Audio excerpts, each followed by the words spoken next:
Parliament పరిధిలో ఉన్న ప్రతి ఒక్క ఓటర్కి వందనాలు తెలియజేస్తున్నా. నేను గత 10-15 సంవత్సరాలుగా అనేకమైన విద్యార్థి ఉద్యమాలు చేయడంతో పాటు సామాజిక ఉద్యమాలు చేసిన వ్యక్తిని. అందులో భాగంగా మనం చాలా మంది రాజకీయ నాయకులను ఇప్పటి వరకు ఓట్లేసినాం, మనం ఎమ్మెల్యేకి చేసినాం, అది ఎంపీ కూడా వేసినాం మనం.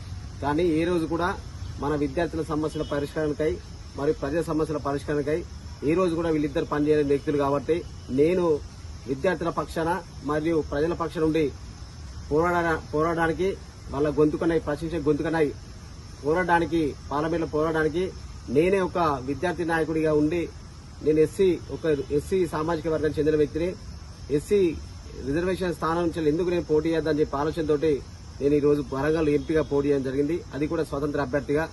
ఎందుకంటే విద్యార్థుల సపోర్టు నాకు నిరంతరం ఉంటుంది. మరియు విద్యార్థుల తల్లిదండ్రుల ఆశీస్సులు, వాళ్ళ ఆశీర్వాదం కూడా నాకు ఎప్పటికి ఉంటుంది. నేను ఎంతో మంది నిరుద్యోగ యువత గురించి నేను మాట్లాడడం జరిగింది, పోరాటాలు చేయడం జరిగింది.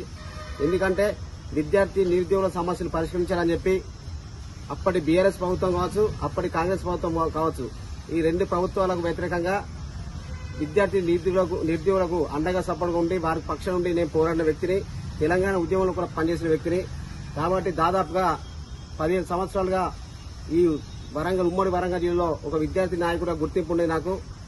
కాబట్టి నాకు ప్రతి ఒక్క విద్యార్థి నాకు ఓటేస్తారని చెప్పి నేను అనుకుంటున్నా. అదేవిధంగా ప్రతి ఒక్క విద్యార్థి తల్లిదండ్రులు వాళ్ళ ఇంట్లో ఎన్ని ఓట్లుంటే అన్ని ఓట్లు నాకు వేస్తారని చెప్పి నేను ఆశాభావం వ్యక్తం చేస్తున్నా. ఎందుకంటే విద్యార్థుల తల్లిదండ్రులు ఎక్కడున్నా గానీ విద్యార్థుల పక్షాన ఏ స్కూల్లో ఉన్నా, ఏ స్కూల్లో చదువుతున్న విద్యార్థులకైనా, ఏ కాలేజీలో చదువుతున్న విద్యార్థులకైనా, ఏ హాస్టల్లో ఉన్న విద్యార్థుల పక్షాన కానీ నేను నిరంతరం ఎండనక వాననక సరనక నేను నిరంతరం ఏబీఎస్ నీళ్లు జెండా పట్టుకుని వారి పక్షాన వారి కోసం వారి హక్కుల కోసం పోరాడిన ఏకైక వ్యక్తిని నేను. ఈ జిల్లాలో అందరికీ తెలుసు, మందనాశన వ్యక్తి, నిరంతరం ఉద్యమకారుడు, విద్యార్థి ఉద్యమాలు చేస్తున్న తమ్ముడు. తమ్ముడికి సపోర్ట్ ఉన్న చాలా మంది నాతో చెప్పడం జరుగుతుంది. చాలా మంది ఫోన్ చేసి కూడా నాతో మాట్లాడడం జరిగింది. మొన్న ఓటు కూడా నాకు ఓటు వేసి కూడా చాలా మంది చెప్పడం జరిగింది. కాబట్టి ఇక్కడ వరంగల్ ప్రజలారా మీరు ఒక్కటి ఆలోచించండి. మీ విద్యార్థుల పక్షాన, మీ పిల్లల పక్షాన ఉండి నేను పోరాడుతా ఉన్నా. కాబట్టి మీరు నాకు ఓటేయండి.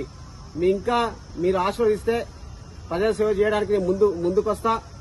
విద్యార్థుల సమస్యలతో పాటు ప్రజల సమస్యలు పరిష్కరించాలని చెప్పి ప్రభుత్వాలకు వ్యతిరేకంగా మన వాటాల కోసం, మన హక్కుల కోసం నేను పోరాడతా అని చెప్పి మనస్ఫూర్తిగా మీ అందరికీ నేను తెలియజేస్తున్నా.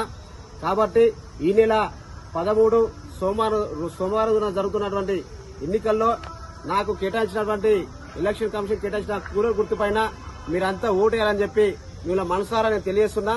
ఎందుకంటే తప్పకుండా ఓటేసి నన్ను గెలిపించాలని చెప్పి నేను ప్రధానంగా నేను తెలియజేస్తున్నా. నేను గెలిస్తే మాత్రం విద్యార్థి నిరుద్యోగుల పక్షాన ఉండి పోరాటాలు చేస్తా, ప్రజల పక్షాన ఉండి పోరాటాలు చేస్తా, రైతుల పక్షాన ఉండి పోరాటాలు చేస్తా, కార్మికుల పక్షాన ఉండి పోరాటాలు చేస్తా, విద్యార్థి మరియు మేధావుల పక్షాన అందరి పక్షాన ఉండి అందరి గొంతుకొని నేను పోరాటాలు చేస్తా, ప్రశ్నిస్తా అని చెప్పి మీ అందరికీ నేను హామీ ఇస్తున్నా. నన్ను బలపరచండి, నాకు ఓటేయండి, దీవించండి. నేను తెలిసిన వ్యక్తులు కావచ్చు, నాకు తెలిసిన వ్యక్తులు కావచ్చు, నా నుంచి వెళ్లి లాభం పొందిన వ్యక్తులు కావచ్చు, నా సపోర్ట్ తీసుకున్న వ్యక్తులు కావచ్చు, నా సాయం తీసుకున్న వ్యక్తులు కావచ్చు. నేను ఎంతో మంది విద్యార్థులకు ఈ రోజు ఫీజుల విషయంలో నేను సాయం చేయడం జరిగింది. ఎంతో మంది నిరుద్యోగులకు కోచింగ్ సెంటర్లో ఫీజుల రూపంలో తక్కువ చేసి చదివించిన క్రమాలు ఉన్నాయి.